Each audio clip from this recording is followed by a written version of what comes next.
संभव के digital online platform पे आप सभी का स्वागत है। और आज हम स्टार्ट करेंगे भाई आपके फिजिकल केमिस्ट्री। आज हम स्टार्ट करने जा रहे हैं भाई आपके फिजिकल केमिस्ट्री। और जो फिजिकल केमिस्ट्री है भाई उसमें आपके 5 यूनिट हैं और इसका वेटेज कितना भाई 34 नंबर। कितने नंबर का आता है भाई 34 नंबर का आता है।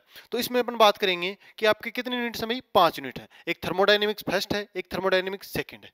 इसमें क्या पढ़ेंगे थर्मोडायनेमिक्स के बारे में पढ़ेंगे। वैसे ये थर्मोडायनेमिक्स है और ये थर्मोकेमिस्ट्री बोला जाता है भाई सेकंड यूनिट को थर्मोकेमिस्ट्री। तो यहाँ पे दो तो ये यूनिट पढ़ेंगे भाई थर्मोडायनेमिक्स और थर्मोडायनेमिक्स फर्स्ट और थर्मोडायनेमिक्स सेकंड। उसके बाद में अपन पढ़ेंगे भाई इसमें थर्ड यूनिट का नाम है आपके इक्विलिब्रियम। उसके बाद में थर्ड यूनिट का नाम है इक्विलिब्रियम।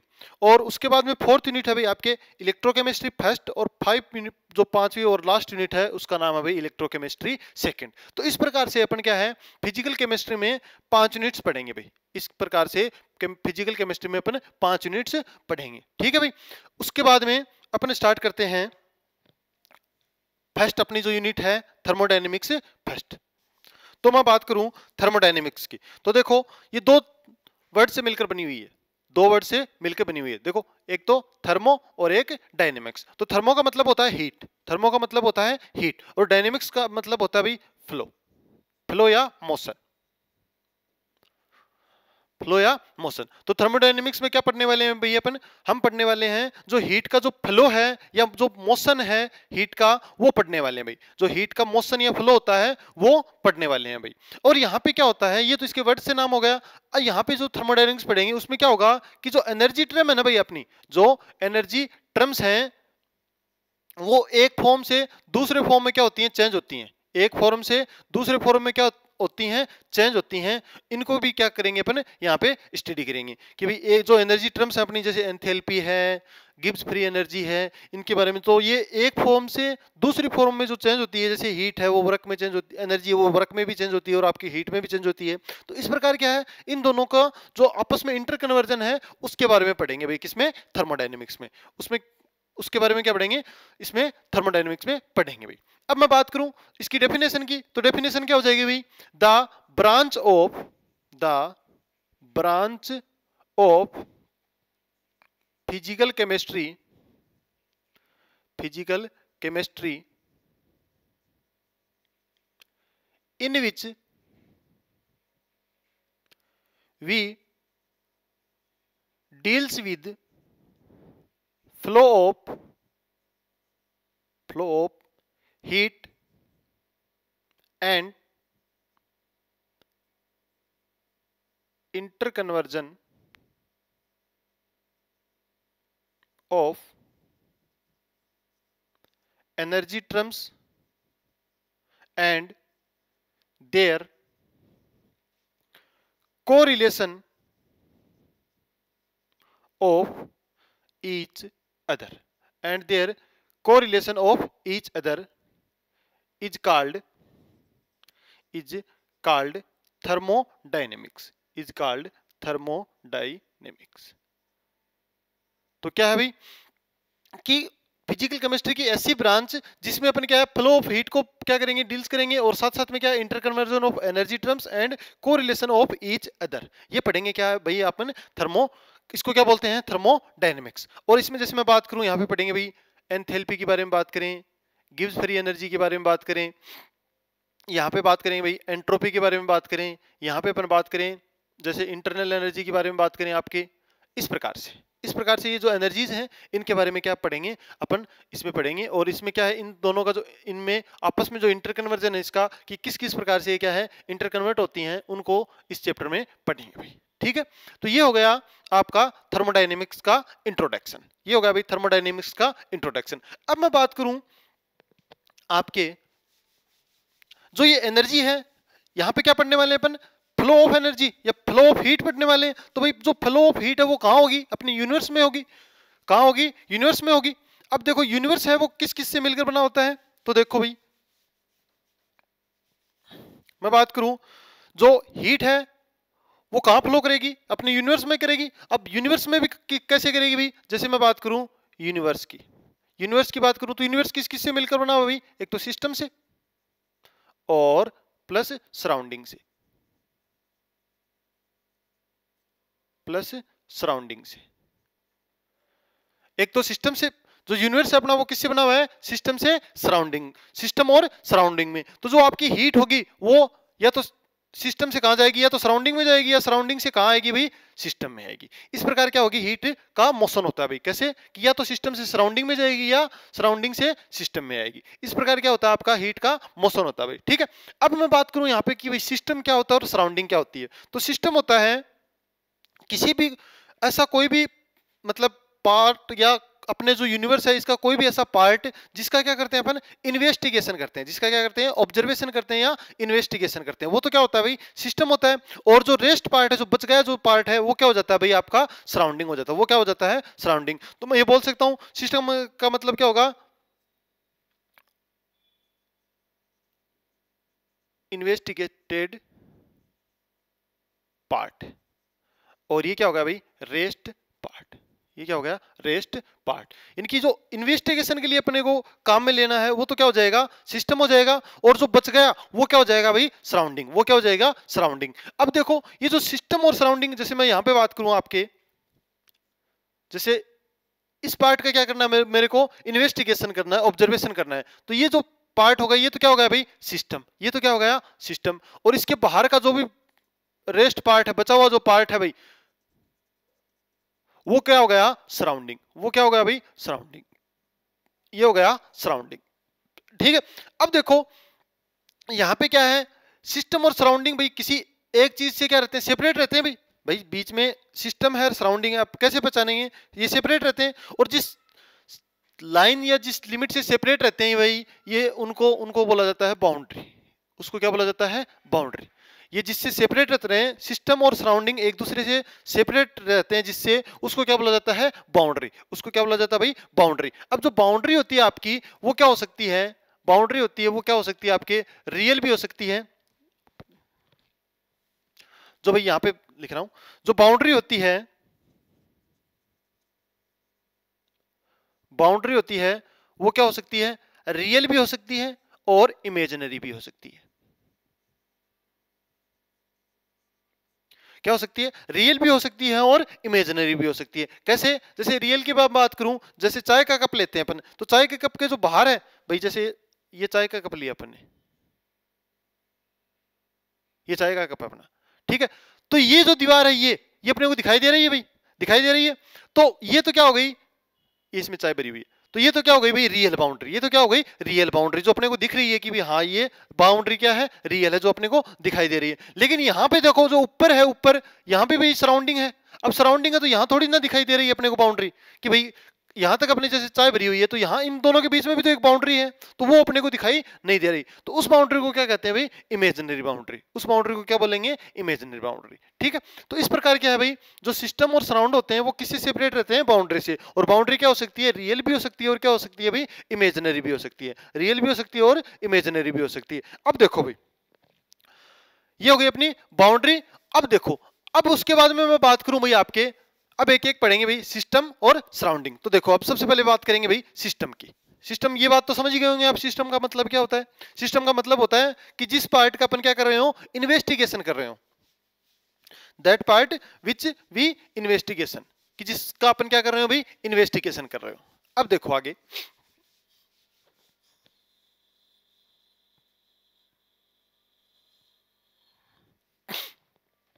इसमें पढ़ेंगे भाई अपन सिस्टम।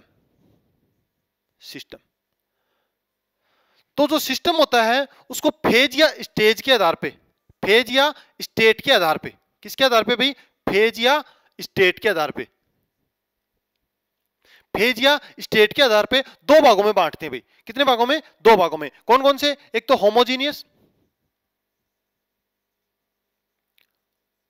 होमोजीनियस सिस्टम, और एक होता है भाई हेट्रोजीनियस।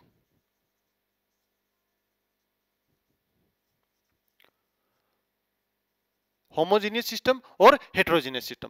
अब इनमें क्या होगा कि ये जो होता है ना, ये इसकी तो एक ही फेज होती है भाई, ये एक ही फेज में प्रेजेंट होता है, जबकि इसमें क्या होते हैं, दो फेज होते हैं। अब देखो कैसे, जैसे मैं बात करूं कि मैंने एक कोई भी कटोरा लिया या कोई भी पाइप लिया, उसमें क्या है, नाइट्रोजन ऑक्सीजन सारी गैसेज मिली हुई हैं, तो अब बताओ उसमें कोई अलग अलग फेज दिखेगी क्या, नहीं दिखेगी भाई। जैसे सारी गैसें वो एक जैसी हैं, तो वहां पे क्या है, कोई भी फेज नहीं दिख रही भाई। अपन उन दोनों उनमें नाइट्रोजन कहाँ है, ऑक्सीजन कहाँ है, उन दोनों में क्या है, डिफरेंस नहीं कर सकते, वो क्या है, सेम है। जबकि मैं यहाँ पे बात करूं आपकी कि एक वाटर, ये वाटर लिया और इस पे क्या रख दी मैंने, बर्फ की टुकड़ियां रख दी, बर्फ रख दिया भाई, तो बर्फ रख दिया। अब मैं इसमें डिफरेंस कर सकता हूं कि ये ऊपर वाली तो क्या है, बर्फ है, मतलब ये तो अलग स्टेज में, सॉलिड स्टेट में है, और ये किस स्टेट में है भाई, लिक्विड स्टेट में, ये किस स्टेट में भाई, लिक्विड स्टेट में। तो इस प्रकार से अगर अपन दो स्टेट होंगे किसी भी सिस्टम है उसमें, तो उसको तो क्या बोलेंगे, हेट्रोजीनियस सिस्टम, उसको क्या बोलेंगे, हेट्रोजीनियस सिस्टम। जबकि अगर किसी भी स्टेट होगा, कोई भी सिस्टम होगा, उसमें एक ही स्टेट पाई जाती है, इसमें एक स्टेट पाई जाती है, उसको क्या बोलते हैं भाई, होमोजीनियस सिस्टम बोलते हैं, उसको क्या बोला जाता है, होमोजीनियस सिस्टम बोला जाता है। तो इस प्रकार से क्या है भाई, होमोजीनियस और हेट्रोजीनियस सिस्टम आते हैं आपके। उसके बाद में क्या है कि जो आपका सिस्टम है, ये जो सिस्टम है ये 3 प्रकार का होता है भाई, ये 2 तो हो गए। उसके बाद में जो आपका सिस्टम आता है ये 3 प्रकार का आता है भाई।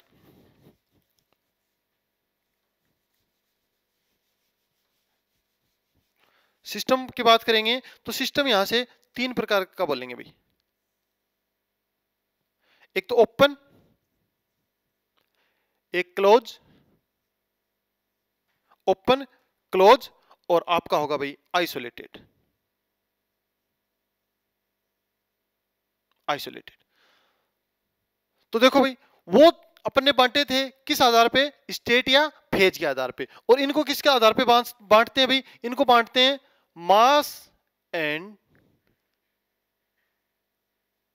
एनर्जी एक्सचेंज के आधार पे। इनको on the basis of mass and energy exchange system are 3 types.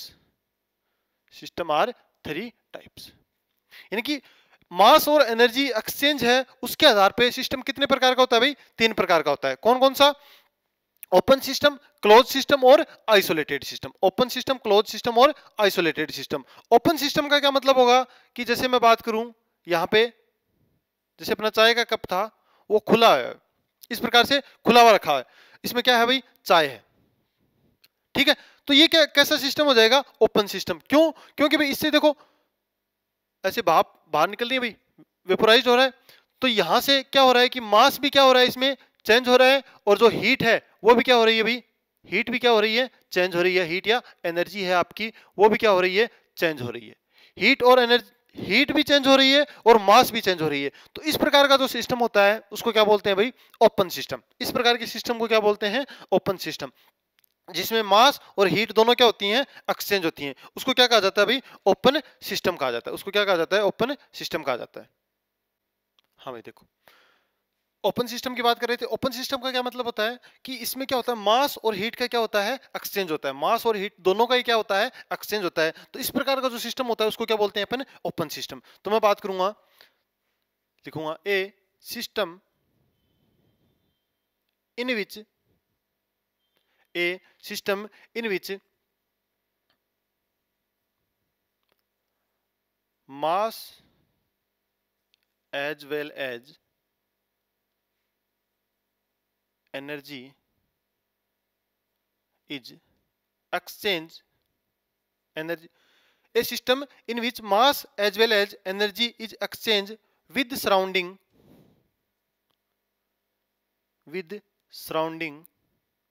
is called open system, is called open system। ये हो जाएगा भाई कि a system in which mass as well as energy is exchange with surrounding is called open system. यानी कि ऐसा system जिसमें energy और मास दोनों क्या होते हो, चेंज होते हो सराउंडिंग के साथ, उसे क्या बोलते हैं अपन, ओपन सिस्टम बोलते हैं। अब मैं बात करूं क्लोज सिस्टम की, तो जैसे ये चाय का कप था भाई, अब इसको क्या कर दो, कवर कर दो आप। जैसे ये चाय का कप था तो अब मैंने क्या कर दिया, इसको भाई ढक लगा दिया, ऊपर क्या कर दिया है, कवर कर दिया है। तो कवर कर दिया तो अब क्या है, जो वेपर हो रहा, वेपोराइज हो रही थी वो अब ऊपर नहीं जाएंगी, वो कहाँ रह जाएंगी, अंदर ही रह जाएंगी। तो यहाँ पे क्या होगा भाई, मास का एक्सचेंज नहीं होगा, यहाँ पे किसका एक्सचेंज होगा, सिर्फ हीट या एनर्जी का। यहाँ पे किसका एक्सचेंज होगा भाई, ओनली एनर्जी का। मास का एक्सचेंज यहाँ पे नहीं होगा, यहाँ पे मास का एक्सचेंज नहीं होगा क्योंकि ऊपर से ढक लगा दिया भाई, तो मास का एक्सचेंज नहीं होगा।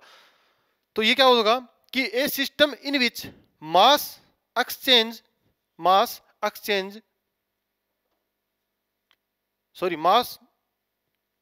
is not exchange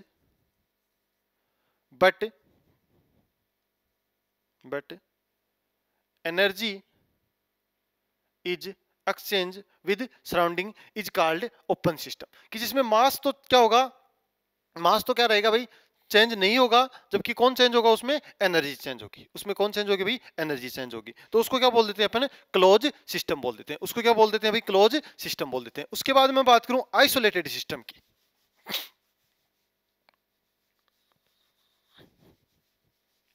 उसके बाद में बात करूं भाई आइसोलेटेड सिस्टम की। तो आइसोलेटेड सिस्टम में क्या होता है भाई, जो मास होता है वो और जो आपकी एनर्जी होती है, दोनों मास और एनर्जी दोनों क्या नहीं होंगे, एक्सचेंज नहीं होंगे। ना तो मास एक्सचेंज होगा, ना आपकी एनर्जी एक्सचेंज होगी। जैसे मैं बात करूं यहाँ पे, जैसे आपका थर्मस होता है, थर्मस होता है, जो अपनी वाटर बोतल होती है, उनकी बात करूं तो उनमें क्या, ना तो मास चेंज होता है, ना ही एनर्जी चेंज होती है। तो उसको क्या बोलते हैं अपन भाई, आइसोलेटेड सिस्टम। उसको क्या कहा जाता है, आइसोलेटेड सिस्टम। अब देखो, अब आप ये कहोगे सर उनमें तो मतलब ठंडा तो हो ही जाता है पानी, भाई ऐसे बोतल में रखते हो तो ऐसा तो है नहीं, जैसा रखा था वैसा का वैसा मिल जाएगा, कुछ तो फर्क पड़ता ही है उसमें। तो भाई 100% कोई भी आइडियल यहाँ पे आइसोलेटेड सिस्टम नहीं होता भाई। कोई भी यूनिवर्स में आइडियल आइसोलेटेड सिस्टम कभी नहीं पाया जाता भाई, ठीक है। आइसोलेटेड सिस्टम नहीं पाया जाता, कंप्लीटली आइसोलेटेड सिस्टम नहीं पाया जाता है। ये क्या है भाई, थोड़ा बहुत क्या होता है, जैसे 90% या 98% ऐसे कुछ होता है भाई, ठीक है। तो इसको क्या बोल देते हैं, आइसोलेटेड सिस्टम। तो ये क्या हो जाएगा, a system in which a system in which neither change mass nor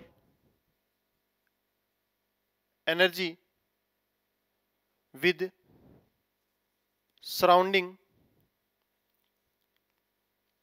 is called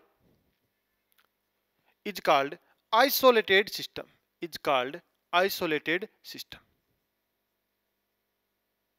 is called isolated system. कि ऐसा सिस्टम जिसमें ना तो एनर्जी का एक्सचेंज होता हो और ना ही मास का एक्सचेंज होता हो, उसको क्या कहते हैं भाई, आइसोलेटेड सिस्टम कहते हैं। उसको क्या क्या कहते हैं, आइसोलेटेड सिस्टम। तो भाई सिस्टम अपन ने 3 प्रकार के पढ़ लिए हैं, ओपन, क्लोज और आइसोलेटेड। ओपन, क्लोज और आइसोलेटेड। इसमें मास और हीट का क्या होगा, एक्सचेंज होगा, दोनों का एक्सचेंज होगा। इसमें ओनली किसका एक्सचेंज होगा, हीट का होगा या एनर्जी का होगा। और इसमें क्या है, आइसोलेटेड है, इसमें ना तो मास का होगा ना ही एनर्जी का होगा। तो इस प्रकार जो होता है सिस्टम, वो 3 प्रकार के होते हैं, ठीक है। ये हो गया भाई आपका सिस्टम। अब देखो आगे, यहाँ पे अपनी जो हेडिंग आएगी वो आएगी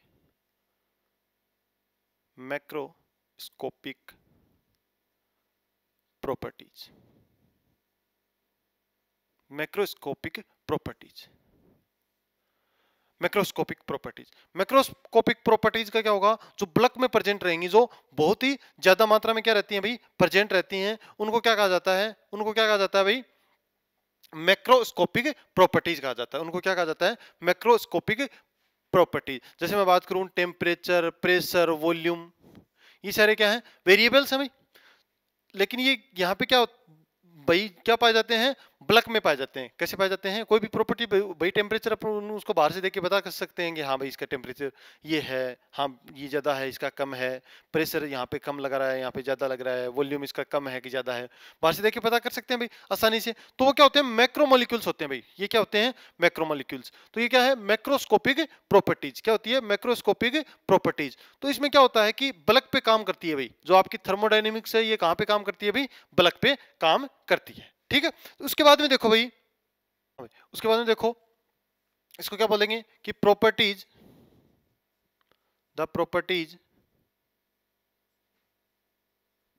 विच एसोसिएटेड विद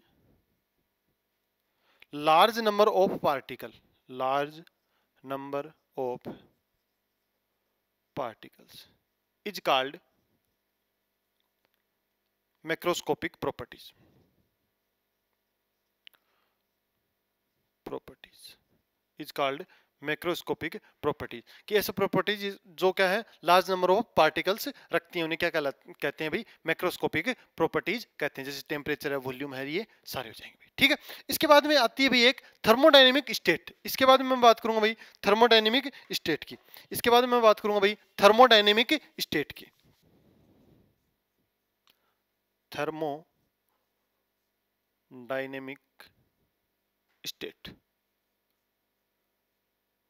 थर्मोडायनेमिक स्टेट। अब देखो थर्मोडायनेमिक स्टेट का क्या मतलब होगा, यहाँ पे क्या होता है, ये इक्विलिब्रियम में होती है भाई। यहाँ पे जो आपके वेरिएबल्स होते हैं जैसे वॉल्यूम, प्रेशर और जो आपका टेम्परेचर है, टेम्परेचर, वॉल्यूम, प्रेशर है, ये क्या है टाइम के साथ चेंज नहीं होते।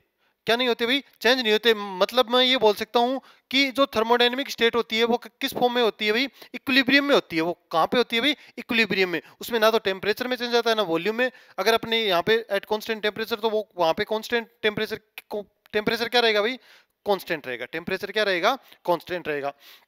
वॉल्यूम, प्रेशर, ये सारे के सारे क्या रहेंगे भाई, वहां पे कांस्टेंट रहेंगे। तो इसको क्या बोल सकता हूं मैं, एक इक्विलिब्रियम स्टेट भी बोल सकता हूं। और इसको लिखेंगे तो क्या लिखेंगे, if in A state do not change in variable with time, do not change in variable with time is called thermodynamic state, is called thermodynamic state. किसमें क्या है भाई, वेरिएबल चेंज नहीं होनी चाहिए। किस फॉर्म में पाई जाएगी ये, इक्विलिब्रियम में। किस में पाई जाएगी, इक्विलिब्रियम में, ठीक है। तो ये हो गई भाई आपकी थर्मोडायनेमिक स्टेट। उसके बाद में मैं बात करता हूं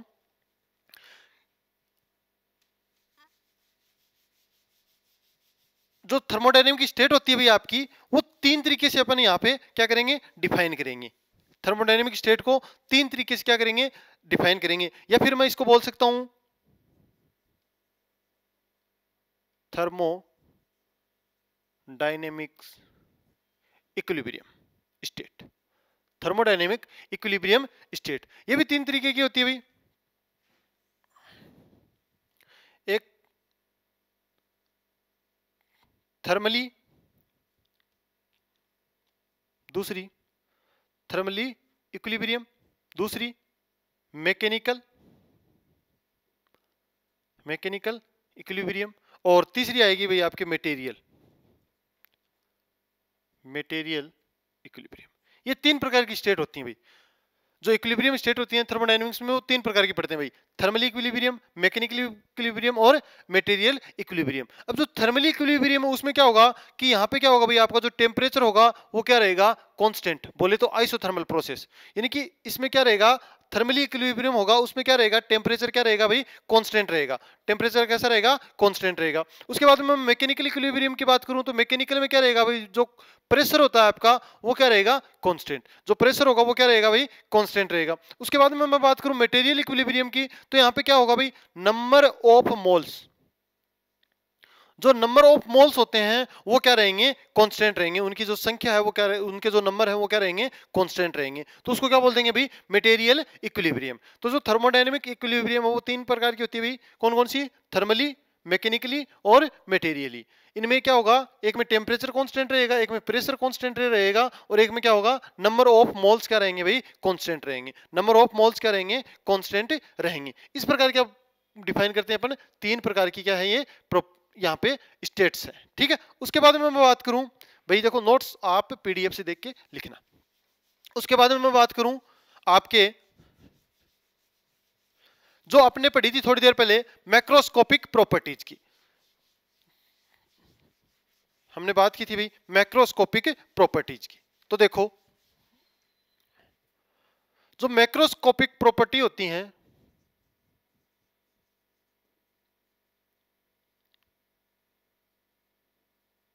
मैक्रोस्कोपिक प्रॉपर्टीज, मैक्रोस्कोपिक प्रॉपर्टीज वो दो प्रकार की होती हैं भाई। थर्मोडायनेमिक्स में मैक्रोस्कोपिक प्रॉपर्टी कितने प्रकार की होती हैं, दो प्रकार की। कौन कौन सी, एक तो extensive property,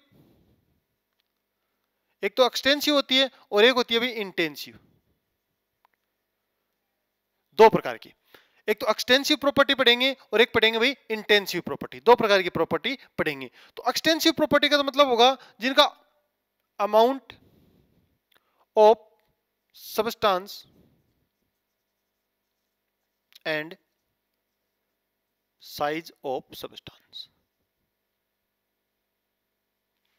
they depend on, ये क्या करेंगे भाई, अमाउंट ऑफ सब्सटेंस और जो साइज ऑफ सब्सटेंस होगा ना उस पे क्या करेंगे, डिपेंड करेंगे। ये क्या करेंगे, कोई भी सब्सटेंस होगा उसकी साइज पे और उसकी अमाउंट पे क्या करेंगे, डिपेंड करेंगे। इनको क्या बोल देंगे, एक्सटेंसिव प्रॉपर्टीज। इनको क्या बोल देंगे भाई, एक्सटेंसिव प्रॉपर्टीज। और इंटेंसिव प्रॉपर्टीज का क्या मतलब होगा कि जो डिपेंड, डू नॉट डिपेंड। ये क्या है भाई, आपके जो साइज ऑफ सिस्टम है और जो सब्सटेंस का अमाउंट है उस पर डिपेंड नहीं करती हैं, उस पर डिपेंड नहीं करती हैं। अब देखो मैं आपको थोड़ा सा एग्जांपल लेके बताता हूं। जैसे मैं बात करूं भाई आपके टेम्परेचर की बात करूं, टेम्परेचर की बात करूं भाई, ठीक है, तो मैं बात करूं भाई जैसे ये रूम है तो इसमें इस जगह का टेम्परेचर भी जैसे मतलब 25 डिग्री सेंटीग्रेड है। अब मैं थोड़ा सा दूर जाके किसी दूसरे कोने में जाके देखूं तो वहां भी कितना मिलेगा भाई, 25 डिग्री मिलेगा। अब मैं इससे दूसरे कोने में जाके देखूं, इधर देखूं तो भी कितना मिलेगा मेरे को, 25 डिग्री मिलेगा। इसका मतलब है कि जो टेम्परेचर है वो इस रूम की जो साइज वगैरह इस पे क्या नहीं कर रहा भाई, डिपेंड नहीं कर रहा, डिपेंड नहीं कर रहा। तो ये टेम्परेचर क्या हो जाएगा भाई, एक्सटेंसिव प्रॉपर्टी। टेम्परेचर क्या हो जाएगा, एक्सटेंसिव प्रॉपर्टी। उसी प्रकार मैं बात करूं वॉल्यूम की, उसी प्रकार बात करूं मैं वॉल्यूम की, तो वॉल्यूम की बात करूं तो भाई जैसे ये बिकर है, इसमें मैंने वाटर डाल रखा भाई, ठीक है। तो अब एक तो इसमें है, बड़े वाले में है, और फिर इसको एक कप, छोटा कप भर के मैं यहां ले आऊं, यहां ले आया। तो अब बताओ इसका वॉल्यूम और इसका वॉल्यूम अलग अलग है भाई।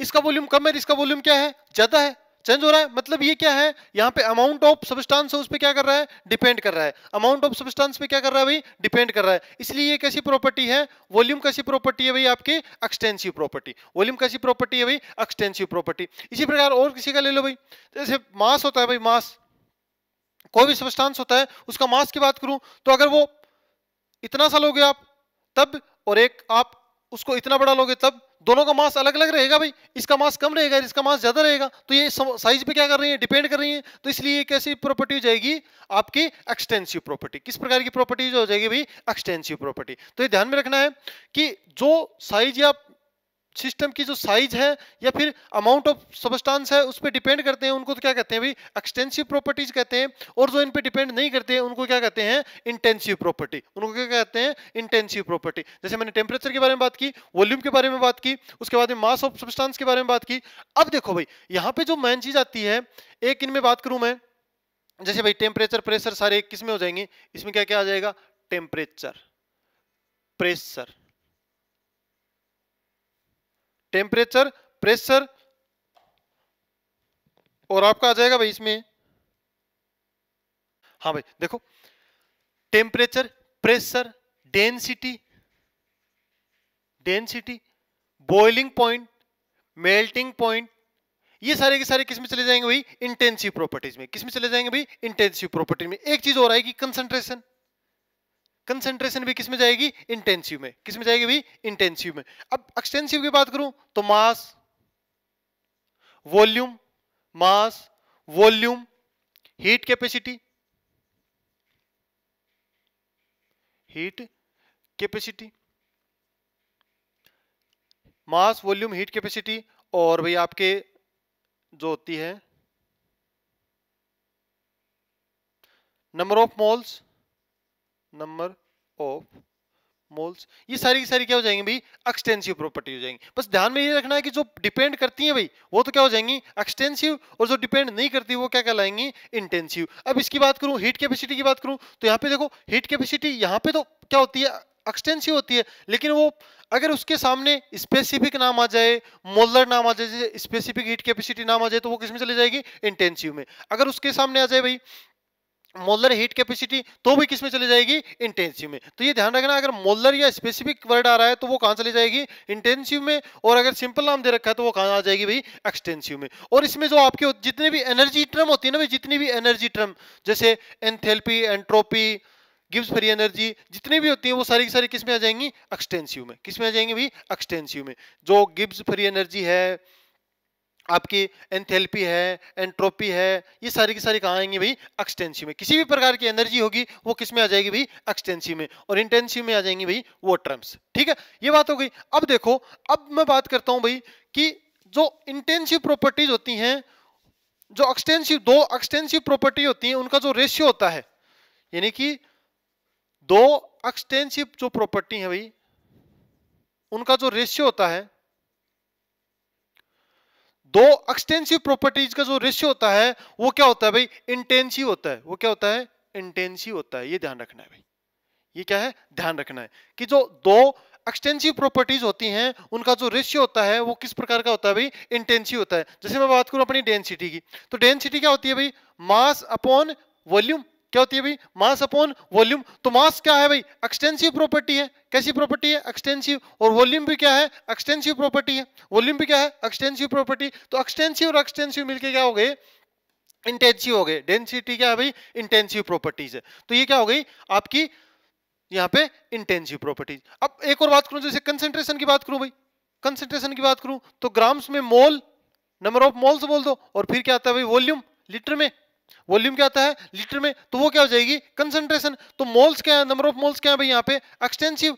क्या है, एक्सटेंसिव। और वॉल्यूम भी क्या है, एक्सटेंसिव। तो एक्सटेंसिव एक्सटेंसिव का जो रेशियो है वो क्या हो जाएगा भाई, इंटेंसिव हो जाएगा। जैसे कंसेंट्रेशन क्या हो गई अपनी, इंटेंसिव हो जाएगी। तो ये चीज भी ध्यान रखना कि जो दो एक्सटेंसिव प्रॉपर्टीज हैं उनका जो रेशियो होता है वो क्या कहलाता है भाई, आपका इंटेंसिव होगा। वो हमेशा क्या होगा भाई, इंटेंसिव होगा। ठीक है, ध्यान में रखना भाई। और उसके बाद में बात करूं भाई, अगर दो एक्सटेंसिव प्रॉपर्टी को जोड़ा जाए तब क्या आएगी, तब क्या आएगी, हमेशा एक्सटेंसिव ही आएगी। तब क्या आएगी भाई, एक्सटेंसिव ही आएगी। और इसको माइनस किया जाए तब भी क्या आएगी, एक्सटेंसिव आएगी। कब आएगी, रेशियो होगा ना भाई, रेशियो, तब आपको ध्यान रखना है क्या आएगी है भैया, यहाँ पे आपकी इंटेंसिव प्रॉपर्टी आएगी। तो ये ध्यान रखना भाई, इंपॉर्टेंट है। पूछ लेते हैं दोनों में डिफरेंस पूछ लेंगे, या फिर कौन कौन सी इंटेंसिव प्रॉपर्टी होती है, कौन कौन सी एक्सटेंसिव प्रॉपर्टी होती हैं, उनके बारे में आपसे पूछ लिया जाएगा। तो ये होती है भाई आपकी एक्सटेंसिव और ये होती है आपकी इंटेंसिव। ठीक है, अब आगे चलते हैं भाई। इसके बाद में बात करता हूं भाई प्रोसेस की, कि प्रोसेस क्या चीज होती है। प्रोसेस, तो भाई प्रोसेस का मतलब होता है किसी भी, ये वन स्टेज है और ये सेकंड स्टेज है। कोई भी सिस्टम होगा उसको एक स्टेज से दूसरी स्टेज में अपन लेके जाएंगे। एक स्टेज से कहां लेके जाएंगे भाई, दूसरी स्टेज में लेके जाएंगे। उसको क्या बोल देते हैं अपन, प्रोसेस। यानी कि किसी भी सिस्टम को एक स्टेज से दूसरी स्टेज पे अपन लेके जाते हैं उसको क्या बोलते हैं भाई, प्रोसेस बोला जाता है। उसको क्या बोला जाता है, प्रोसेस। और आपके जो प्रोसेस है भाई, और आपके जो प्रोसेस है भाई, ये कितने टाइप से पढ़ेंगे, 5 प्रकार के पढ़ेंगे भाई। यहाँ पे प्रोसेस कितने प्रकार के पढ़ेंगे, 5 प्रकार के। देखो कौन कौन से।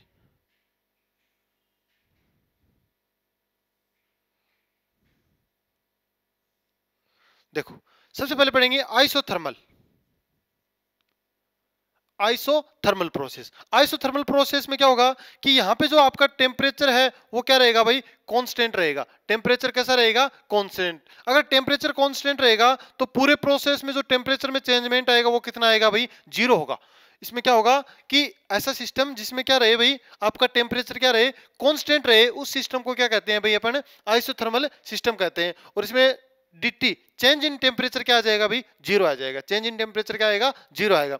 उसके बाद में मैं बात करता हूं भाई यहाँ पे एडियाबेटिक, एडियाबेटिक प्रोसेस। अब जो एडियाबेटिक प्रोसेस है मतलब आइसोथर्मल बोल सकते हैं अपन, आइसोथर्मल या एडियाबेटिक। इसमें हीट चेंज नहीं होती भाई। हीट चेंज मतलब मैं बोल सकता हूं कि हीट चेंज क्या होती है भाई, DQ क्या होती है, 0। इसमें कोई भी हीट चेंज नहीं होती। इसमें क्या है भाई, कोई भी हीट चेंज नहीं होती। तो इस प्रकार का जो प्रोसेस होता है उसको क्या बोल सकता हूं मैं भाई, एडियाबेटिक प्रोसेस बोल सकता हूं भाई। यहाँ पे सिर्फ आपको नॉर्मल बता रहा हूं कि ये क्या होते हैं। उसके बाद में इनका बढ़िया से अच्छे से पढ़ेंगे, जहां पे अपना थर्मोडायनेमिक्स का फर्स्ट लॉ आएगा उसके बाद में इनको बढ़िया पढ़ेंगे। क्योंकि भाई उसमें इन सभी सिस्टम्स में क्या है, इसका जो वर्क डन वगैरह निकालने के लिए क्या चाहिएगा अपने को, थर्मोडायनेमिक्स का फर्स्ट लॉ चाहिएगा। वो अभी अपने पढ़ा नहीं है, वो पढ़ेंगे भाई आगे। तो वो पूरा पढ़ने के बाद में इनको पूरा फिर से आगे से और भी ज्यादा पढ़ेंगे भाई, इनको विस्तार से पढ़ेंगे कि इनमें कार्य कितना होता है, क्या होता है। ठीक है, तो एक बार सिर्फ इतना ही जान लो कि आइसोथर्मल का मतलब क्या होता है, टेम्परेचर कांस्टेंट होता है। एडियाबेटिक का मतलब क्या होता है, इसमें जो हीट एक्सचेंज होता है वो क्या होता है भाई, 0 होती है। यानी कि चेंज ऑफ हीट क्या होती है, 0 होती है। इसमें कोई हीट एक्सचेंज नहीं होता। उसके बाद मैं बात करूं भाई isochoric process. Isochoric process, isochoric process का मतलब होता है कि यहां पे जो आपका वॉल्यूम है वो क्या रहेगा, कांस्टेंट रहेगा। वॉल्यूम क्या रहेगा भाई आपका यहाँ पे कांस्टेंट रहेगा, वॉल्यूम क्या रहेगा कांस्टेंट। अब वो अगर वॉल्यूम कांस्टेंट रहेगा तो चेंज इन वॉल्यूम क्या रहेगा भाई जीरो, चेंज इन वॉल्यूम क्या रहेगा जीरो। तो ऐसा सिस्टम जिसमें क्या हो वॉल्यूम कांस्टेंट रहता हो और चेंज इन वॉल्यूम क्या रहता हो भाई जीरो रहता हो, उसे क्या बोल देते हैं आइसोकोरिक प्रोसेस, उसको क्या बोल देते हैं आइसोकोरिक प्रोसेस। उसके बाद में मैं बात करूं आपके आइसोबारिक प्रोसेस, आपका जो पांचवा प्रोसेस आता है उसको बोलते हैं isobaric process, isobaric process, isobaric process. अब देखो बार, बार का मतलब प्रेशर, सीधी सी बात है, बार का मतलब प्रेशर, तो जिसमें प्रेशर क्या होगा कांस्टेंट रहेगा, ऐसा प्रोसेस जिसमें क्या रहेगा भाई प्रेशर कांस्टेंट रहेगा और उसमें जो प्रेशर में चेंज आएगा वो क्या रहेगा जीरो, प्रेशर में चेंज आएगा वो क्या रहेगा जीरो, उसको क्या बोल देते हैं भाई अपन आइसोबारिक प्रोसेस, उसको क्या कहेंगे आइसोबारिक प्रोसेस। उसके बाद में जो लास्ट आता है अपना वो आता है भाई साइक्लिक प्रोसेस, साइक्लिक प्रोसेस। अब जो साइक्लिक प्रोसेस है इसमें क्या होता है भाई कि जैसे यहां से चले अपन, यहां गए, यहां आए, फिर यहां आए और यहां आ गए वापस, तो इसको क्या बोल देते हैं साइक्लिक प्रोसेस। मतलब कि इसमें जो प्रोसेस होगा उसके दौरान बहुत सारी स्टेप्स होंगी, लेकिन उन स्टेप्स में क्या रहेगा कि जो जहां से चले थे मतलब इनिशियल स्टेट में ही क्या आ जाएंगी वापस अपने लौट के आ जाएंगे, उसको क्या बोल देते हैं साइक्लिक प्रोसेस, उसको क्या बोल देते हैं भाई साइक्लिक प्रोसेस। अब यहाँ पे क्या होगा कि जो साइक्लिक प्रोसेस होगा इसमें जो इंटरनल एनर्जी में चेंज होगा वो जीरो आएगा और जो आपका एंथैल्पी में चेंज आएगा वो भी क्या आएगा भाई जीरो आएगा। तो यहाँ पे क्या होगा W नॉट जीरो और Q नॉट जीरो। ये भाई स्टेट फंक्शन और पाथ फंक्शन है, अभी बात करेंगे इसके बाद में कि जो प्रोसेस है उसमें स्टेट फंक्शन और पाथ फंक्शन की बात करेंगे। तो एनर्जी और जो हीट है वो तो क्या रहेंगी यहाँ पे कांस्टेंट रहेंगी, जीरो रहेंगी, जबकि जो वर्क है और जो हीट है वो क्या रहेंगे भाई यहाँ पे जीरो नहीं होंगे। क्यों? क्योंकि ये भाई दोनों क्या है पाथ फंक्शन है, बात करेंगे भाई अभी थोड़ी देर में, पाथ फंक्शन है, ये दोनों क्या है भाई पाथ फंक्शन है, इसलिए कभी भी क्या है इनिशियल और जो आपके फाइनल स्टेट होती है उस पर डिपेंड नहीं करते। ये कहां पे डिपेंड करेंगे इतनी दूर में कितना काम हुआ, इतनी दूर में कितना काम हुआ, इतनी दूर में कितना काम हुआ, तो ये क्या है उस हिसाब से क्या करते हैं डिपेंड करते हैं, इसलिए इनकी वैल्यू क्या नहीं देती यहाँ पे जीरो नहीं होती। यहाँ पे इंटरनल एनर्जी और जो आपकी एंथैल्पी चेंज है वो क्या रहती है जीरो रहती है। और ये भाई ये जो लगाया मैंने राउंड सा इसका मतलब है साइक्लिक प्रोसेस, इसका मतलब क्या है भाई साइक्लिक प्रोसेस। तो इस प्रकार के अपने साइक्लिक प्रोसेस कितने प्रकार के होते हैं भाई पांच प्रकार के, कौन कौन से आइसोथर्मल, फिर एडियाबैटिक, फिर आइसोकोरिक, फिर आइसोबारिक और फिर साइक्लिक प्रोसेस। इनका पढ़ेंगे भाई आगे, ये मान लो कि ये बस एक बार नॉर्मल बेसिक सा आपको इंट्रोडक्शन करवाया, इनका आगे पढ़ेंगे भाई जब थर्मोडायनेमिक्स का फर्स्ट लॉ पढ़ लेंगे उसके बाद में इनको डिटेल से पढ़ेंगे भाई, इनको क्या पढ़ेंगे डिटेल से पढ़ेंगे, क्योंकि अभी आपको थर्मोडायनेमिक्स का फर्स्ट लॉ नहीं पढ़ाया गया इसलिए इनको डिटेल से यहाँ नहीं पढ़ेंगे, डिटेल से यहाँ नहीं पढ़ेंगे भाई, ठीक है। उसके बाद में देखो बात करते हैं अपन,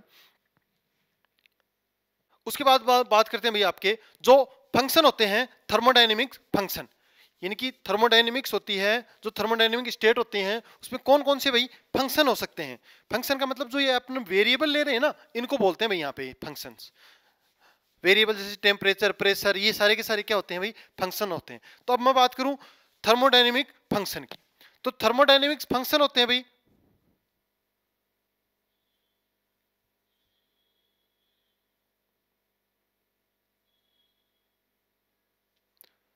थर्मोडायनेमिक फंक्शन, थर्मोडायनेमिक फंक्शन कितने प्रकार के होते हैं आपके दो प्रकार के होते हैं भाई, थर्मोडायनेमिक फंक्शन कितने प्रकार के होते हैं भाई ये भी दो प्रकार के होते हैं। कौन कौन से? एक तो स्टेट फंक्शन, स्टेट फंक्शन और दूसरा होता है भाई पाथ फंक्शन। एक स्टेट फंक्शन और दूसरा क्या होता है भाई पाथ फंक्शन। तो जो स्टेट फंक्शन होता है ना भाई स्टेट फंक्शन, ये क्या होता है कि ये स्टेट पे डिपेंड करता है, किस पे डिपेंड करता है भाई स्टेट पे।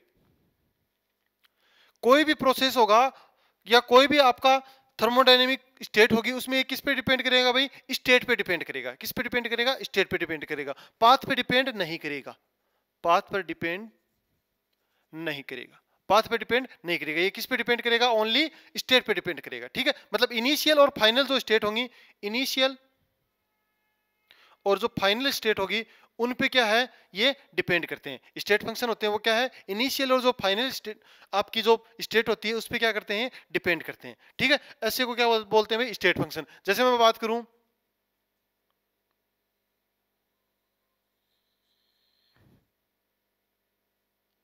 ये रे, ये आपके सारे के सारे क्या है भाई स्टेट फंक्शन है।